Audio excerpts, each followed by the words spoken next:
So today we are going to discuss the refraction of light through prism. Prism is a refracting medium, transparent, normally made of glass materials. So light rays pass through it. But due to its shape, there are two refracting surfaces. A prism looks like these kinds of thing made up of glass. So two sides are refracting surfaces. One is the base,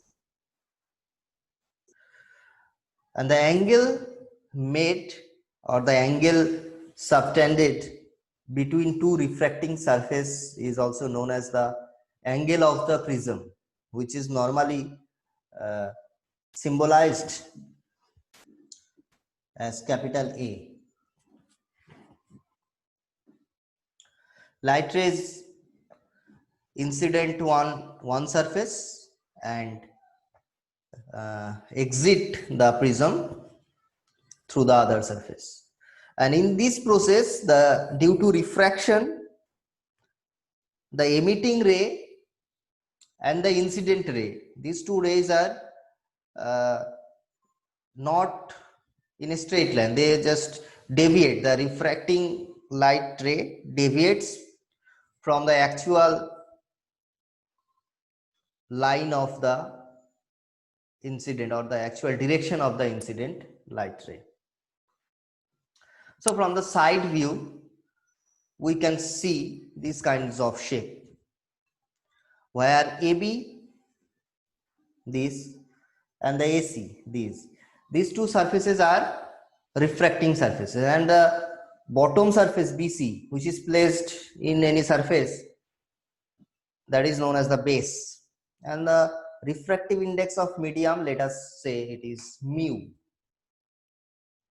So what happens? Light ray comes first time here, first refraction occurs. Secondly, again another refraction in the second surface occurs. So the light ray, we are drawing two normals here, N1 and N2, because we can now say that these will be the incident angle. This is the angle of refraction in the first surface, and this is the angle of incident for the second surface, and this is the final angle of refraction when it is getting out of the second surface. So you have to draw these figures. So drawing these kinds of figures are very important. After that, we will proceed just few trigonometry that we know from the fundamental or the base classes that we have covered. So let us name them I, R1, R2, and the final one say E. So these two normal is meeting at a point O.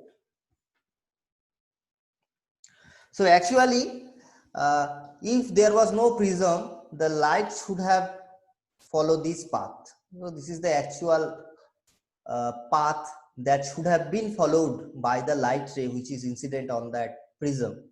But unfortunately, due to the refraction, it is moving this way. So finally, when this is emitting, the direction of this and the direction of the actual light are making some angle. This angle is known as the angle of deviation. That means the light ray got deviated from its actual path and following some other path.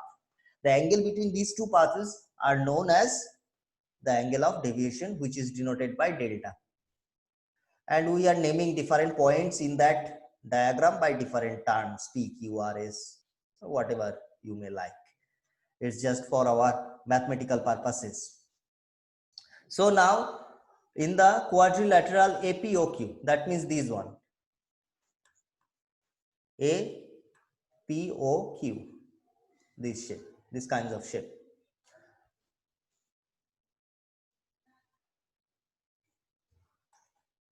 APOQ. In that shape, it is visible that this is 90 degree, this is 90 degree, because it is normal. This is 90 degree. So this is also 90 degree. It is normal drawn on that surface. So this is also 90 degree. So the sum of these angle A and that angle will be also 180 degree, because the sum of the four angles are 180 degree. So from that we can say that A plus O equals to 180 degree. So this is very easy thing.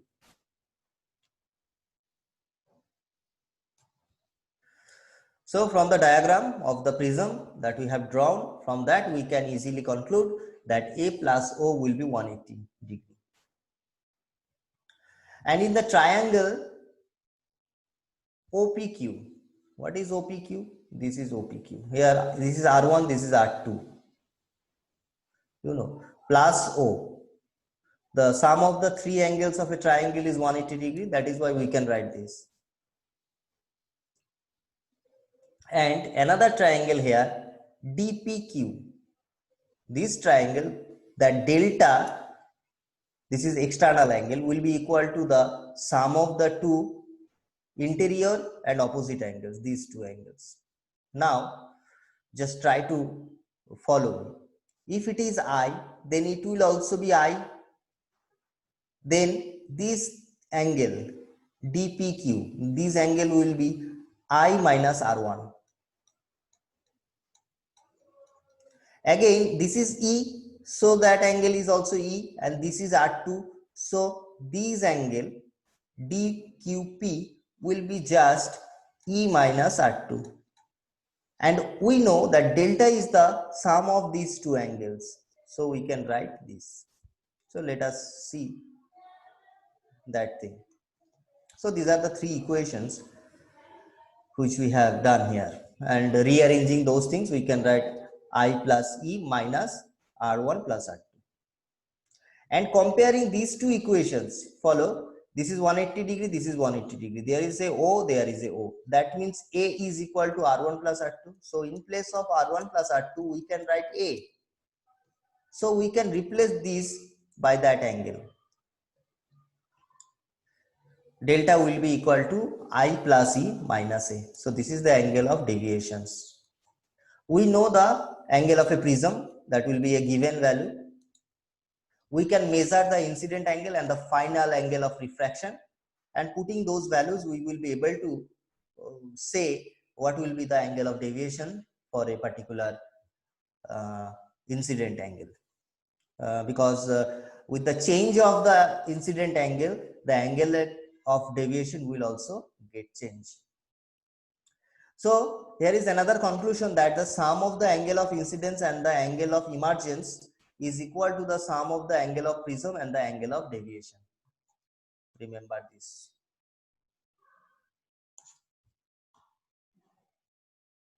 So now we can draw a graph for the angle of deviation delta with the angle of incidence I. That means D versus I plot, delta versus I. So if we plot these kinds of things, we see that these things happen. That means with the increase of the angle of incidence, primarily the angle of deviation got decreased. When it got a minimum angle of deviation, delta minimum, after that, if we increase further the incident angle, again the angle of deviation is increasing. So when the minimum deviation will occur, that we have to calculate.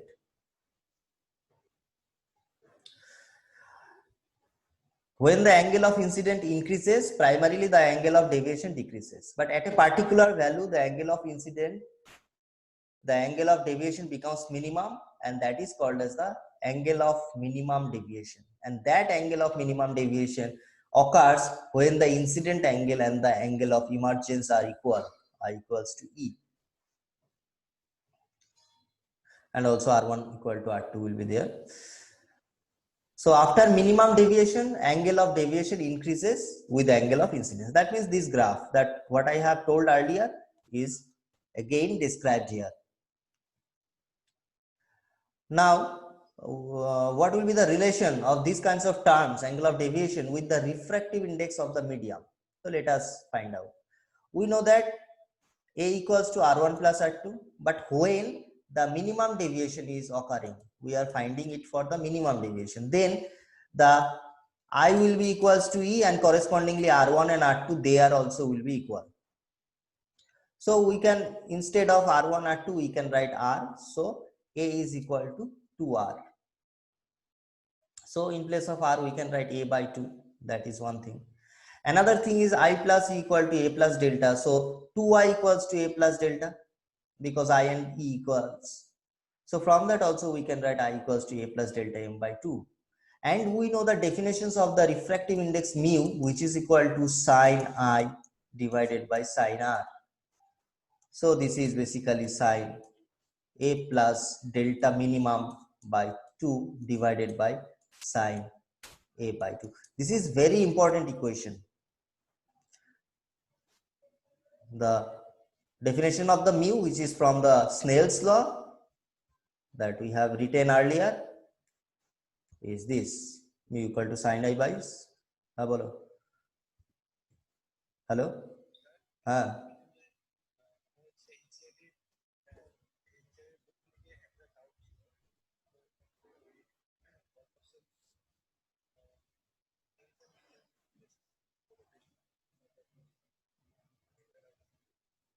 আচ্ছা, এটা আমরা discuss করে নিই, তারপরে ওটা আমি আলোচনা করি।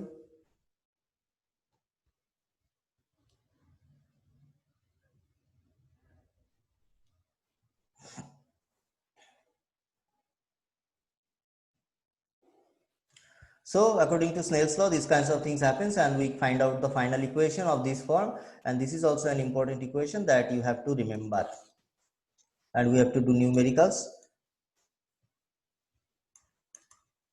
using these equations. Now for a small angle prism and the small angle of incidence, what will happen? We know that these kinds of things, sin I by sin R or sin E by sin R2, whatever. Now these kinds of, if the angle is very small, then what happens? We can write, instead of sin theta, we can write only theta. So we can just write these kinds of things, only I by R1 and E by R2. So the equation that we have already done is of that kind of form. I plus E will be mu R1 plus R2, that means mu A. And we know that delta equals to I plus E minus R1 plus R2. And what we can write here, we can write mu A, and also we can write A here. So mu minus 1 into A is the angle of deviation. For what? For very small angled prism, for small angle of incidence. If the angles are very small, we can write these kinds of equation. Otherwise, we cannot write that equation. Okay. Now, dispersion of the white light through the prism. What is dispersion? That is the phenomena of splitting of ray of white light into the constituent colors or wavelength is called the dispersion. And the band of the colors from violet to red is called the spectrum, VGO. Okay. So what happens? Light ray falls on the prism, white light. After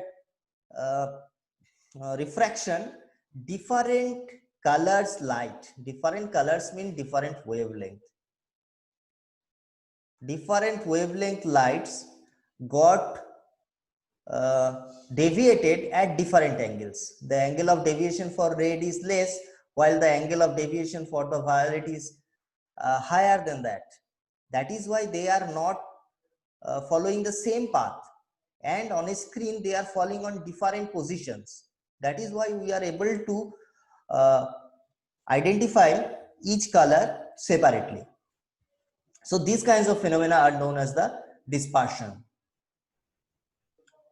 So this is the angle of deviation for delta R is for the red color and delta V is for the violet color. Now we will discuss what is the reason behind that dispersion. So the what is the cause behind the dispersion is actually the refractive index mu. As the refractive index for the red light and the refractive index for the violet light are not same, they are different.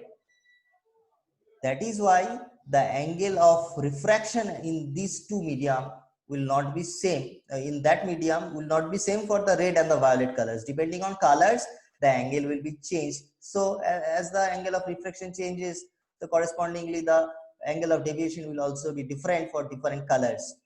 So the colors are refracted at different angles and hence get separated. Because the refractive index for violet is higher than the red. That is why red color got less uh, deviation and the violet color got much larger deviations. Now, this dispersion can also be explained on the basis of the Cauchy's equation. What? The equation is that the mu equals to a plus b by lambda square by c by lambda to the power 4. That means the refractive index is a function of wavelength. That means as the wavelength change, that means the color or color. If the color changes, the refractive index of the medium also changes. That is why different colors light got different kind of velocity in a particular medium. So angle of deviation is different from different colors. So that is why these kinds of dispersion is happening. So the main thing is that the refractive index of a medium is not a constant, rather it depends on the wavelength of the light which is going through that medium. So from those kinds of equations we can say the colors get separated with different angles of deviations, and the violet is most deviated while red is least deviated. Now what is the angular dispersion? The difference in the deviation suffered by two colors in passing through the prism gives the angular dispersions of the colors. Like violet got a angle of deviation delta violet and red is delta r. So the difference between these two gives us the angular dispersion.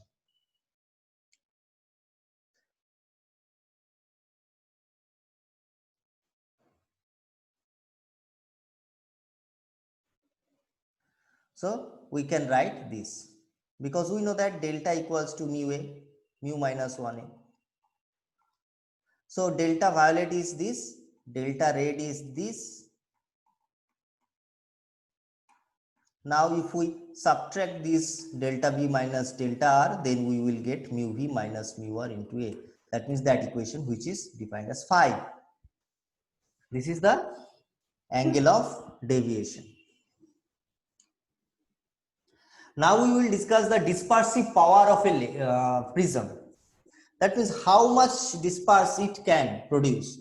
So the dispersive power of a material of a prism for any two colors is defined as the ratio of the angular dispersion for those two colors to the mean deviation produced by these colors. That means, you know, there are the 7 colors in the spectrum. So mid color we can choose as yellow. Yellow is taken as the mean color. So the angular deviation between the red and violet, that means delta v minus delta r divided by the delta y, is known as the dispersive power. These are the just kind of definitions. You have to follow these kinds of equations. So we can write this in various ways. So this is a form, it comes very easily. Now the scattering of light, and due to that scattering of light, blue colors of the